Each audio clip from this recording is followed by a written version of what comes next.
According to National Electrical Code Section 90.3, only qualified persons shall install, inspect, test, and maintain electrical equipment and conductors.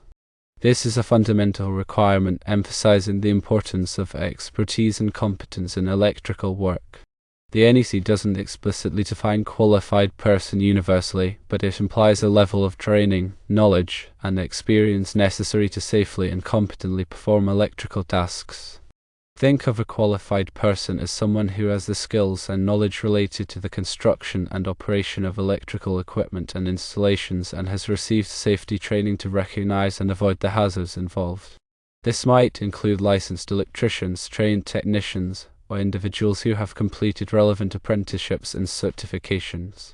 The requirement for qualified persons underscores the potential hazards associated with electricity and the need for skilled individuals to minimize risks.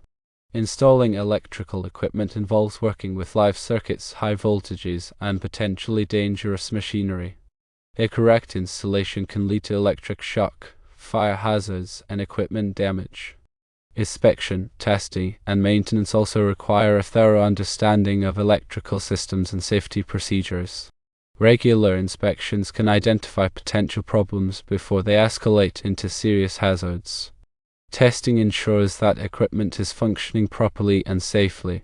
Proper maintenance extends the lifespan of electrical equipment and prevents breakdowns. The NEC contains numerous other references to qualified persons in specific contexts. For instance, Section 501.11 mentions that qualified persons must install and service electrical installations in hazardous locations. Hazardous locations are areas where flammable gases, vapors, or dusts are present, requiring specialized equipment and installation techniques to prevent explosions and fires. Section 520.53 stipulates that qualified personnel must perform specific tasks related to portable supply conductors and electrical connections for carnivals, circuses, and similar events. These events often involve temporary electrical setups, which require careful planning and execution to ensure safety. These specific references reinforce the general principle that complex or potentially hazardous electrical work must be performed by individuals with the necessary qualifications. The requirement for qualified persons is not merely a suggestion, it's a mandatory safety measure designed to protect people and property from electrical hazards. It's the responsibility of employers to ensure that their employees are adequately trained and qualified to perform the electrical tasks assigned to them. This may involve providing formal training programs, apprenticeships, or on-the-job training under the supervision of experienced professionals. Furthermore, it is crucial for individuals performing electrical work to stay up to date with the latest codes and standards. The NEC is updated every 3 years to reflect changes in technology and best practices. Continuing education and professional development are essential for maintaining competency in the electrical field. When selecting an electrician or electrical contractor, it is important to verify their qualifications and experience. Check for licenses, certifications, and references to ensure that they have the necessary expertise to perform the work safely and effectively. Don't hesitate to ask about their training and experience with similar projects. By adhering to the NEC requirement for qualified persons, we can create a safer environment for electrical workers and the general public. This is not just about complying with regulations, it's about protecting lives and preventing accidents. The NEC is not merely a set of rules, it's a comprehensive guide to safe electrical practices. It's a valuable resource for anyone involved in the design, installation, inspection, or maintenance of electrical systems. Understanding the NEC and following its guidelines is essential for ensuring electrical safety. Remember, electricity is a powerful force that must be treated with respect. By ensuring that only qualified persons work with electrical equipment and conductors, we can minimize the risks and maximize the benefits of this essential resource. The selection of properly rated and listed equipment is essential for electrical safety and code compliance. Overcurrent protection devices like circuit breakers and fuses must be appropriately sized to protect conductors and equipment from overloads and short circuits. Grounding and bonding are critical for providing a low impedance path for fault currents, which helps to prevent electric shock. Wiring methods must be selected based on the environment and the type of occupancy. Proper labeling and signage are essential for identifying electrical equipment and providing safety information. Regular inspections and testing can help to identify potential problems before they become serious hazards. The NEC also addresses specific requirements for different types of occupancies, such as residential, commercial, and industrial buildings. Each type of occupancy has unique electrical needs and potential hazards. For example, hospitals have critical electrical systems that must be designed to ensure uninterrupted power supply. Industrial facilities may have hazardous locations where flammable materials are present, requiring specialized electrical equipment and installation techniques. The NEC also covers specific requirements for renewable energy systems, such as solar photovoltaic and wind power. These systems involve unique electrical components and installation considerations. As technology evolves, the NEC continues to adapt to address new challenges and opportunities in the electrical industry. Staying up to date with the latest codes and standards is essential for ensuring electrical safety and code compliance. Consider the implications of unqualified individuals performing electrical work. Firstly, there's the heightened risk of improper installation, potentially leading to electrical hazards such as short circuits, ground faults, and overheating.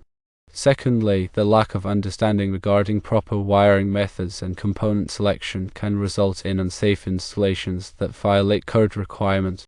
Thirdly, unqualified individuals may not be able to properly test and inspect electrical systems, leading to undetected problems that can escalate into serious hazards. Fourthly, the absence of proper grounding and bonding techniques can increase the risk of electric shock. Fifthly, the use of incorrect or substandard materials can compromise the integrity and safety of the electrical installation. Sixthly, the failure to properly label and document electrical systems can make it difficult to troubleshoot problems or perform maintenance in the future. Seventhly, unqualified individuals may not be aware of the potential hazards associated with working with electricity, leading to accidents and injuries.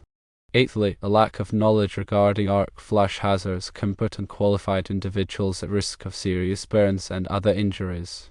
Ninthly, unqualified individuals may not have the proper tools and equipment for performing electrical work safely and effectively. Tenthly, unqualified individuals may not be able to properly interpret electrical codes and standards, leading to non-compliant installations. Therefore, the NEC emphasis on qualified persons is a critical safeguard against these potential dangers. The code also emphasizes the importance of proper documentation and labeling of electrical systems. Accurate documentation makes it easier to troubleshoot problems, perform maintenance, and ensure that the system is operating safely and efficiently. Proper labeling helps to identify different circuits and components, reducing the risk of accidental contact with energized parts. Electrical safety is not just the responsibility of qualified persons, it's everyone's responsibility. Homeowners, building managers, and employers all have a role to play in ensuring that electrical systems are safe and well maintained. This includes educating themselves about electrical hazards, hiring qualified professionals for electrical work, and reporting any potential problems to the appropriate authorities. The NEC is a living document that is constantly evolving to address new technologies and challenges in the electrical industry. Staying up to date with the latest codes and standards is essential for ensuring electrical safety and code compliance. The NEC is not intended to be a substitute for proper training and experience. It's a guide that provides a framework for safe electrical practices, but it's up to qualified persons to apply their knowledge and skills to ensure that electrical installations are safe and reliable. The NEC also recognizes that electrical safety is a shared responsibility. Everyone has a role to play in ensuring that electrical systems are safe and well maintained. This includes homeowners, building managers, employers, and electrical workers. By working together, we can create a safer environment for everyone. The National Electrical Code's focus on qualified persons is not just about compliance, it's about creating a culture of safety in the electrical industry. It's about recognizing the potential hazards associated with electricity and taking steps to minimize the risks. It's about ensuring that electrical workers have the training, knowledge, and experience they need to perform their job safely and effectively. It's about protecting people and property from electrical hazards. The NEC outlines requirements for the proper selection and installation of electrical equipment. For instance, conductors must be sized according to their ampacity, which is the maximum current they can carry safely without overheating. Overcurrent protection devices, such as circuit breakers and fuses, must be sized to protect conductors and equipment from overloads and short circuits. Grounding and bonding are essential for providing a low impedance path for fault currents, which helps to prevent electric shock. Wiring methods must be selected based on the environment and the type of occupancy. The NEC also specifies requirements for the installation of electrical boxes, conduits, and other raceways. These components are designed to protect conductors from physical damage and to provide a safe enclosure for electrical connections. Proper installation of these components is essential for ensuring the long-term reliability and safety of electrical systems. The NEC also addresses specific requirements for different types of electrical equipment, such as motors, transformers, and generators. Each type of equipment has unique installation and safety requirements. For example, motors must be protected from overloads and short circuits. Transformers must be properly grounded and ventilated. Generators must be equipped with safety devices to prevent backfeed into the utility grid. The NEC is a complex and comprehensive document that covers a wide range of electrical topics. It's essential for anyone involved in the electrical industry to have a thorough understanding of the NEC and to follow its guidelines carefully. Remember that electrical safety is a shared responsibility. By working together, we can create a safer environment for everyone.